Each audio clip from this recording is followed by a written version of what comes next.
going through this article, I mean, explaining exactly what they're going to do door to door with the houses, what the checkpoints are going to be simulating. Sure. When you're talking about coordinate search operations, you've got several different rings of security that you've got to provide in a particular area. And then it's important that people are treated respectfully as you go house to house, as you're looking for certain items, particularly in our experience in Afghanistan and Iraq, looking for weapon caches, whether those have AK-47s, RPGs, rocket-propelled grenades, that is, any kind of ammunition or any kind of improvised explosive devices, et cetera, et cetera. And our job, when we go on a coordinated search, is to locate those kinds of items. And then there might also be persons of interest that we're interested in, that coalition forces want to talk to or apprehend. Well, let's just boil it down to this. I have video of Army and Marines with role players screaming, "I'm an American, please don't put me in the camp," and the military trying to confiscate their firearms. I mean, certainly you've heard the Army Times and the new directive from Secretary of Defense Robert Gates that they will use the National Guard under federal control for civil insurrection. Are you saying you're not aware of that? No, I'm certainly aware of that, absolutely. But I think you have to look at the role of the National Guard historically. Is that historically we are used in states for disasters overwhelmingly. And our job is to, number one, be ready for our mission federally, which is to go to war. And number two is to help our fellow citizens here in the United States of America. Those But are the Army things that we prepare for and train for. The Army War College 3 weeks ago issued a report saying they're shifting a lot of their focus to engaging the American people and directives on engagement with the American people under NORTHCOM. Well, you got to remember that the National Guard, 99% of the time, if you're talking about peacetime, belongs to the state in which they are located. Only on occasion do they become federalized. One of those examples, of course, is being mobilized and deployed to go to war or peacekeeping or other kinds of federalized missions. But other than that, the National Guard generally in peacetime belongs to the governor of that state. Well, you're pretty informed on all these issues. Obviously, you're right in the middle of it. Did you hear about the mainstream news articles about Marines in California and other places helping at DWI checkpoints with citizens? Would that violate posse comitatus? I'm not aware of that. With respect to active duty military, that's called Title 10 when you're on active duty, and they're not allowed to participate in certain kinds of operations under the Posse Comitatus Act. Does that sound like freedom to you all over the country to have the National Guard at big events like at the Kentucky Derby and the Super Bowl searching bags? Well, I think if you're talking about keeping Americans safe, it's our job to do whatever we can to help them with that.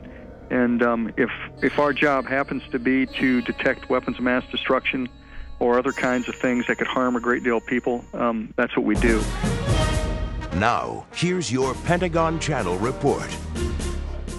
The Kentucky National Guard was part of the massive security force required for this weekend's Kentucky Derby. Officials say that 360 Guard members were on hand at Churchill Downs to help support law enforcement efforts for the first leg of horse racing's Triple Crown. Now, the troops took care of crowd and traffic control, provided 3 choppers and crews for aviation support. Officials at the track said that more than 150,000 fans turned out for the race. Police only had to make 44 arrests. International media, government staffers, and protesters. Thousands of them, all waiting for the G20 summit to begin.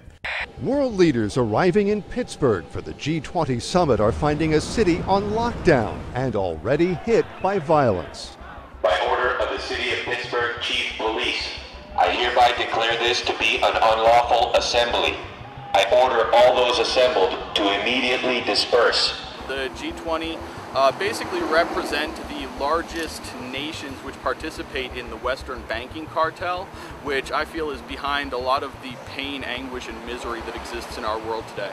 They would like to come up with one central bank for the world to replace the dollar standard, and also have international regulation, a massive expansion of the WTO regulations into the financial markets. You must leave the immediate vicinity. If you remain in this immediate vicinity, you will be in violation of the Pennsylvania Crimes Code, no matter what your purpose is. It's hard that it's setting up as like a us versus them when we're all in the same class. We're in it together, and they're protecting the interests of the world's billionaires. Anytime I've been on a march or anytime I've been arrested, it has been peaceful on our side. It's the state are the ones that cause the violence. You must leave. If you do not disperse, you may be arrested and or subject to other police action. Other police action may include actual physical removal, the use of riot control agents and or less lethal munitions. Ladies and gentlemen, this is breaking news. Do you know why my crew is not live with us right now, why they were out of contact? They are under sustained LRAD sound cannon attack. You know, they rolled these out at tea parties in California and other places. First time I saw them was 2004 in New York. They have the National Guard engaging American citizens right now with deadly acoustic weapons that damage the middle ear. This is happening right now in Pittsburgh, Pennsylvania, while the G20 in mainstream news is getting rid of the dollar, bringing in world government against everybody right now. Listen, this is such a police state there that they tried to talk to the military and talk to a spokesman last night. Defense Link put a press release out, and they said, no, we're not going to talk to you, get out of here. Then they got their license number, had the police pose as Alamo rental car people from the county there, Allegheny County in Pennsylvania. They called them and said, oh, your car's got no brakes, bring it in. And they said, well, we're in the coordinate G20, we're news reporters, we can't get out till tomorrow. And they said, well, that's fine, because I'm a police officer with the Army and FBI, and you've all been put on terror list, and your life's over, boy, and we know you're a terrorist, and you were sneaking around the military base and ran. All lies. Thank you very much. Okay, so I just went over. They're going to have a guy come out and talk to us, or they said they'll get us a number to contact. I think he said the PAO. This is probably him right here. Every 30 seconds, you know, saying disperse, disperse. We've got them. Let's go to live now. Here they are from Pittsburgh. G20 under attack. Yeah, we're on 33rd and Liberty, and we just passed they had the street blocked off, and they were using the sonic weapon on us. They were using it to broadcast, and then they would ramp up the signal for a brief second to let them know that they could, you know, blow some eardrums out. It got pretty loud. I hereby declare this to be an unlawful assembly. I order all other police action to include actual physical removal, the use of riot control. Everybody dispersed, though, when that started happening. The one group, the largest group, went through an alleyway. They're driving right past me right now. Get them on tape. With the gun. They had two of them. They were using them to broadcast messages in Spanish and English. That's the engine right now. You can hear it passing me. And there's a guy sitting on top. The police I'm seeing now are in full riot gear. Are they the police, though, wearing the National Guard bottoms? It looks like Border Patrol. I've seen Border Patrol here, too. They have the dark green Border Patrol uniforms. So federal police in the middle of Pennsylvania. I find it very ironic that it's happening on Liberty Avenue. Very ironic. Burmis, I want to be clear about this. They were shooting you guys with this. Douglas was saying it was hurting. What was this like? The decibel level was very, very high. One moment I was covering the front of the protest. The next moment my eardrums were blasting. And as that happened, I basically turned around, saw about 40 riot police assisted by military, and I ran up and I got all the footage I could. Every once in a while I'd have to take There you go, assisted by military. So this is the military attacking the American people, because in every news article I see, they're together. So that's key for the article Watson's doing. The military was with them. Yeah, absolutely. I mean, they were in military fatigues. SWAT is also here. I got a good shot of one of the military personnel hooing on top of the Pittsburgh paddy wagon. Basically, most of the Humvees in the military were cordoning off at checkpoints on main streets in the main city of Pittsburgh. They were in full military fatigues. I mean, these weren't just the pants; they were the tops. There's no doubt that there's military here, Alex. I approached them.